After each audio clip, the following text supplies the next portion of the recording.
Assalamualaikum everyone, it's sYourMAHI and welcome to my YouTube channel. Dear viewers, আমি আজকে তৈরি করব কম খরচে কম সময়ে এবং ঘরোয়া মাত্র কয়েকটা উপকরণ দিয়ে ভীষণ মজাদার এই আলু বার্গার। আর এই আলু বার্গার বাইরের কেনার যে কোনো বার্গার থেকে কোনো অংশই কম হয় না। আপনারা বাসায় অবশ্যই ট্রাই করে খাবেন। এই আলু বার্গার ছোট থেকে বড় সবাই ভীষণ পছন্দ করবে, আর বাচ্চারা এই আলু বার্গার খেতে ভীষণ পছন্দ করে। আমার চ্যানেলে নতুন বন্ধু তারা অবশ্যই আমার চ্যানেলটি সাবস্ক্রাইব করে বেল আইকনটি ক্লিক করে রাখুন, যাতে এরকম নিত্য নতুন মজার রেসিপি পৌঁছে যাবে আপনার কাছে সবার আগে। চলুন তাহলে আর কথা না বাড়িয়ে মূল পর্বে চলে যাই। প্রথমে এখানে আমি প্রায় 3টি আলু সেদ্ধ করে খোসা ছাড়িয়ে নিয়েছি। এখন এগুলোকে আমি ম্যাশ করে নিচ্ছি।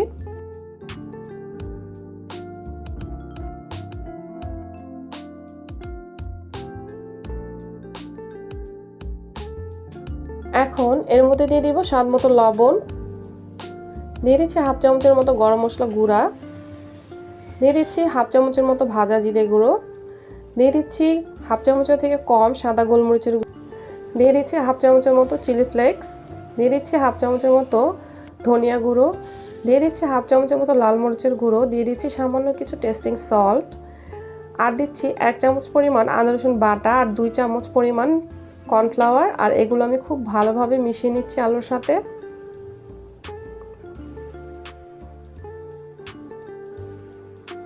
এগুলো আমার মেশানো হয়ে গেছে, এখন এগুলোকে আমি সাইডে রেখে দিব। একটি পাত্রে আমি একটি ডিম ভেঙে নিচ্ছি, আর এটা আমি সামান্য পরিমাণে লবণ দিয়ে খুব ভালোভাবে ফেটিয়ে নিব।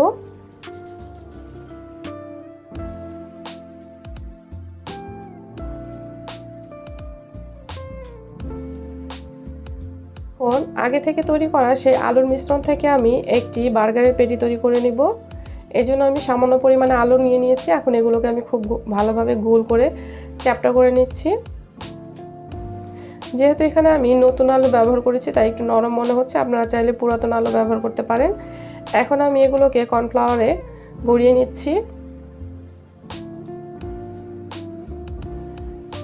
আর দিয়ে দিচ্ছি ডিমের মধ্যে খুব ভালোভাবে ডুবিয়ে নিয়ে এখন দিয়ে দিব আমি ব্রেড ক্রামে। এখানে আমি অরেঞ্জ ব্রেড ক্রাম ব্যবহার করছি। খুব ভালোভাবে আমি লাগিয়ে নিব। এখন পর্যাপ্ত পরিমাণে তেলে আমি পেটিটাকে ভেজে নিচ্ছি। বার্গারের এক পাশ ভাজা হয়ে গেছে, এখন আমি উল্টে দিচ্ছি। খুব সুন্দর কালার চলে এসেছে, আপনারা দেখে নিশ্চয়ই বুঝতে পারছেন কতটা সুন্দর আর লোভনীয় হয়েছে। এভাবে আমি সবগুলো বার্গার পেটি বা বার্গার টিকা তৈরি করে নেব। আমি যেই পরিমাণে আলু নিয়েছি সেখানে 4টি প্যাটি তৈরি করা যাবে।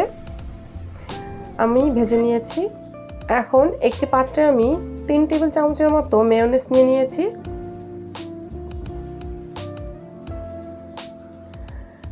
আর এর মধ্যে দিয়ে দিচ্ছি আমি 3 চামচের মতো টমেটো সস।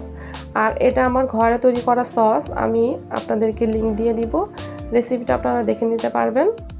এখানে আমি অল টাইমের বার্গার বান নিয়ে নিয়েছি। একটি প্যাকেটে 2টি বার্গার থাকে, 10 টাকা প্যাকেটে, একটির দাম প্রায় 5 টাকা করে পড়েছে। এখন এর মধ্যে আমি সামান্য পরিমাণে মেয়োনেজ দিয়ে দিচ্ছি।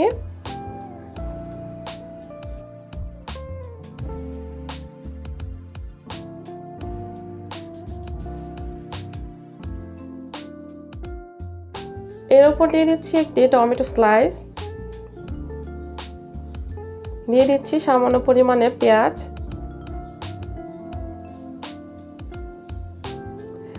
এখন দিয়ে দিচ্ছি সেই আলু টিকিয়া বা আলু পেটি, এর উপর দিয়ে দিচ্ছি সামান্য পরিমাণে মেয়োনেজ। এখন এর উপর দিয়ে দিব আমি টমেটো স্লাইস।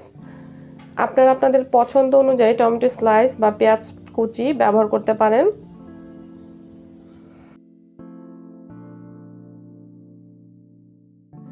এখন দিয়ে দিচ্ছি বার্গার বানগুলো, উপরে একটু সামান্য পরিমাণে মেয়োনেজ দিয়ে দিচ্ছি আর এর উপর দিয়ে দিচ্ছি। দেখুন কতটা সহজে তৈরি হয়ে গেছে মজাদার এই আলু বার্গার।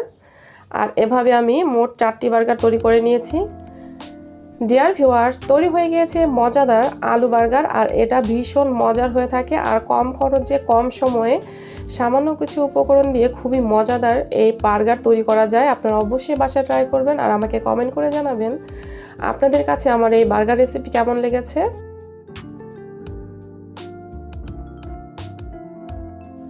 যারা আমার এই ভিডিওটি সম্পূর্ণ দেখেছেন তাদের সবাইকে ধন্যবাদ। আল্লাহ আপনাদের সবাইকে ভালো রাখুক, সুস্থ রাখুক, নিরাপদে রাখুক এই কামনা করে আজকের মতো বিদায় নিচ্ছি। আসসালামু আলাইকুম।